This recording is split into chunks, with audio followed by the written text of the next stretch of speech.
I have these extra pieces left over from doing this star pattern, which is still a work in progress.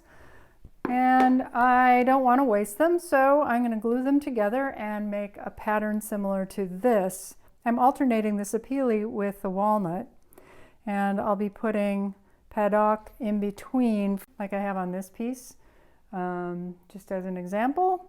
Enough to get 2 bars of 15-inch for my pizza peels. I also have some extra triangles left over from another project that fit in pretty well, and I can just plane those off once I have those glued in.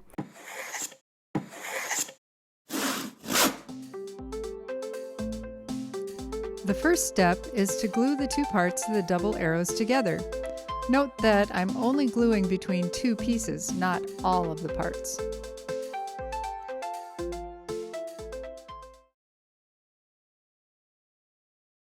Because these little triangle blocks don't quite fit on the height of these, I want to make sure that I'm not pushing them out or overlapping them by pushing them in too hard. So I've got little stop blocks set up. It's not that many, so I've got it set up on my jig here, and I'll just glue these in place and clamp each of these down. As I clamp them down, I just want to make sure that I'm not pushing so hard that it lifts one of these ends. They should be firmly in place with all these stop blocks, so we'll see. I did clean up all of the points with the card scraper, made sure everything was good there, and I'll just press that into place.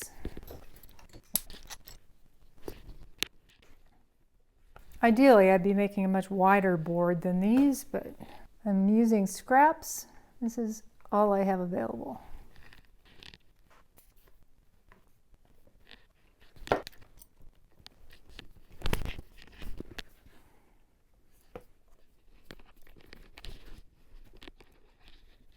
Sometimes a cheap Harbor Freight clamp is all you need.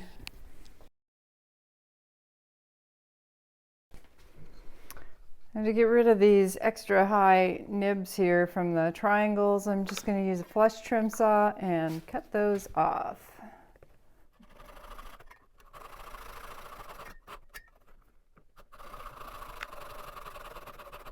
Don't need to get them all the way down, just close, and then I can clean them up with sandpaper or smoothing plane.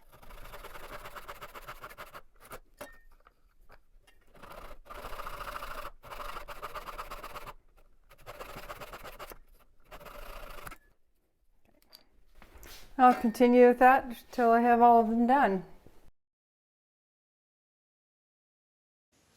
I just took these across a sander to get the sides flat after I had cut off with the flush cut saw.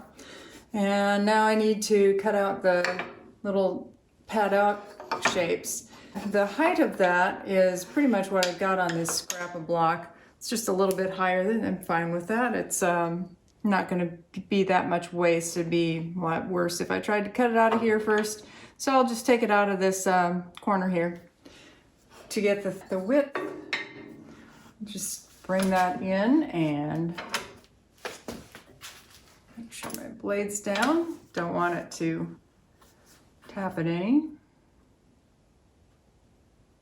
I want it just a little bit proud so that these will slide through freely. And I'll give myself just a hair more for cleaning up the saw cuts. That should do.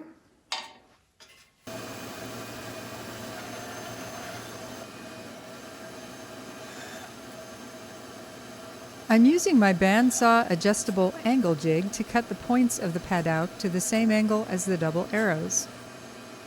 I mark the length of the straight sides for the Padauk, line it up with a blade cutting line, and secure it with an adjustable stop block for easy repeated cuts.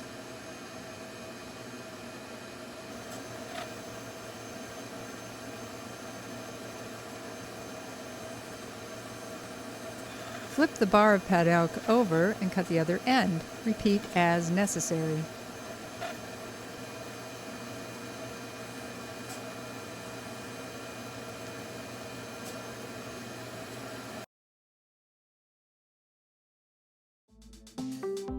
Now for a little more glue up. gluing the Padauk in place. The stop block on the end gives a solid clamping surface.